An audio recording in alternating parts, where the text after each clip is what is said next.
सुटणारं code होतं. खरं सांगू गड्या तुला ते न सुटणारं कोड होतं. विज्ञान, गणित, मराठी, इतिहास अशा काही मेथड होत्या. विज्ञान, गणित, मराठी, इतिहास अशा काही मेथड होत्या. मराठी, इंग्रजी, उर्दू यांच्या भाषाच काय वेगळ्या होत्या. ज्ञान, आकलन, उपयोजन, कौशल्य पाठाच्या या पायऱ्या काही. ज्ञान, आकलन, उपयोजन, कौशल्य पाठाच्या या पायऱ्या काही. कोणत्या पाठाची कोणती अध्यापन पद्धती आतापर्यंत कळलं नाही. शालेय पाठ जणू ही आमची तारेवरची कसरत असे. शालेय पाठ जणू ही आमची तारेवरची कसरत असे. पण मुलांबरोबर भात खाण्यात मज्जाच काय वेगळी असे. मज्जाच काय वेगळी. लिहून लिहून पेनाची शाई मात्र आटत राहिली. लिहून लिहून पेनाची शाई मात्र आटत राहिली. तरी सुद्धा देवाला आमची दया काय वाटली नाही. दया मधून मधून ग्रुपवरती परीक्षेची नोटीस येईल.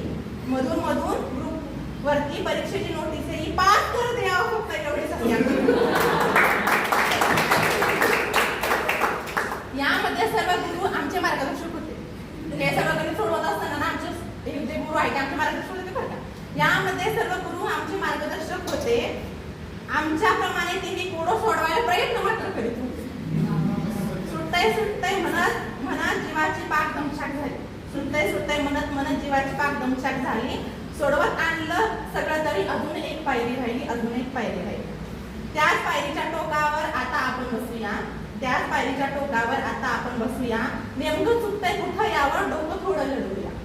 सोडवत आणलंय कोडं याचा आनंद आहे व दुःखही. सोडत आणले कोडं याचा आनंद आहे व दुःखही. कारण हे फक्त कोडं नाही तर आयुष्याचा एक अविस्मरणीय अनुभव आहे.